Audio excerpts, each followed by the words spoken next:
Bonjour, nous sommes le dimanche 29 septembre 2024 et le sujet est les changements qui auront lieu à partir du 1er octobre. Comme quasi chaque mois, principalement c'est février, avril, juillet et septembre. Là c'est octobre. Et nous verrons les principaux points ensemble. N'oubliez pas de vous abonner pour plus de news nationales, européennes et internationales sur ce monde merveilleux dans lequel nous vivons. Donc nous commençons par les APL. Hausse des APL. En moyenne, les allocataires verront leur aide augmenter de 3,26%, rappelle le site info.gouv.fr.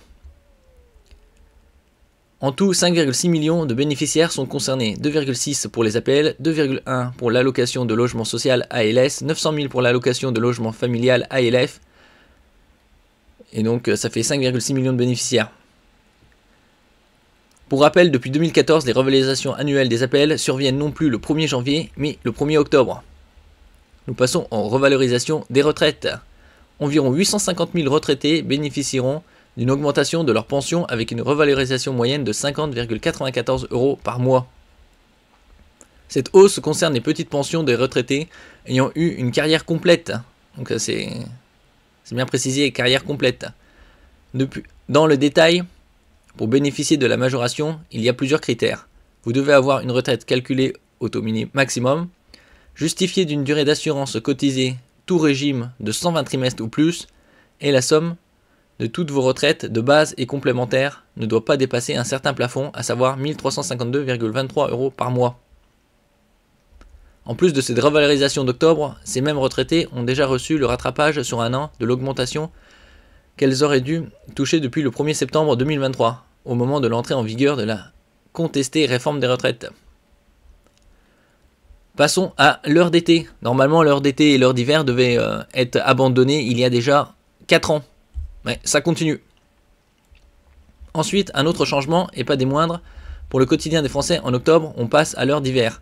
Rassurez-vous, cela ne va pas arriver tout de suite non plus, c'est le 27 octobre, donc dans un mois. À cette occasion, les montres et horloges devront être reculées d'une heure à 3 h du matin, il sera 2 h. Pourquoi continuer s'il devait arrêter ça? Lutte contre l'usurpation des numéros de téléphone. À compter du 1er octobre, il ne sera plus possible de falsifier un numéro de téléphone pour se faire passer pour un conseiller bancaire. Les opérateurs téléphoniques vont déployer un système d'authentification de l'origine des appels. Ce dispositif vise à empêcher l'usurpation des numéros de téléphone fixe, également appelés spoofing, qu'il s'agisse de ceux des banques, des entreprises ou des administrations publiques. Le suivant, c'est le paiement de la taxe foncière. Et les 33 millions de Français qui doivent s'en acquitter vont sûrement connaître une hausse de cet impôt, puisqu'en moyenne, la taxe foncière va augmenter de 3,9% cette année. Voici les dates pour régler la taxe foncière. Le 15 octobre, si vous réglez par chèque, espèce ou TIP SEPA. Néanmoins, pour ces méthodes-là, il ne faut pas que la taxe foncière soit supérieure à 300 €. Le 20 octobre minuit, si vous choisissez le paiement dématérialisé sur le site internet des impôts ou l'application, que ce soit un prélèvement à l'échéance ou mensualisé, le compte devrait être débité 5 jours plus tard. On passe à la grippe parce que c'est bientôt la saison. Début de la campagne de vaccination contre la grippe. Si l'assurance maladie n'a pas encore communiqué officiellement sur le début de la campagne de vaccination contre la grippe, les ARS du centre Val-de-Loire et des Hauts-de-France ont déjà communiqué sur le début de la campagne. Ce sera le 15 octobre prochain, donc dans un peu plus de 2 semaines. Le public concerné, les personnes âgées de 65 ans et plus, les personnes de moins de 65 ans, y compris les enfants dès l'âge de 6 mois, souffrant de certaines maladies chroniques, les femmes enceintes, les personnes souffrant d'obésité, IMC, indice masse corporel égal ou supérieur à 40, les personnes séjournant dans un établissement de soins, de suite, ou dans un établissement médico-social d'hébergement, quel que soit leur âge. La campagne de vaccination contre la grippe se déroule en parallèle de celle de Covid-19, bien évidemment. Voyons. Élection des représentants des parents d'élèves. Alors ça se déroulera les vendredis 4 octobre 2024 ou le samedi 5 octobre à Mayotte et à La Réunion, les vendredis 11 octobre 2024 ou le samedi 12 octobre 2024 dans les autres territoires. Les votes peuvent se faire via internet, par courrier, sous pli fermé ou dans un bureau de vote installé dans l'établissement scolaire de votre enfant. Les représentants de parents d'élèves sont élus au scrutin de liste.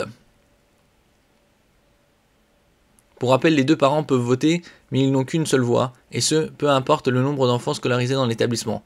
Et si vous voulez être un candidat, il ne faut pas traîner. La liste électorale doit être transmise au moins 10 jours avant les élections. Pour être candidat, il faut exercer l'autorité parentale sur un enfant scolarisé dans un établissement et être inscrit sur une liste électorale d'au moins 2 candidats.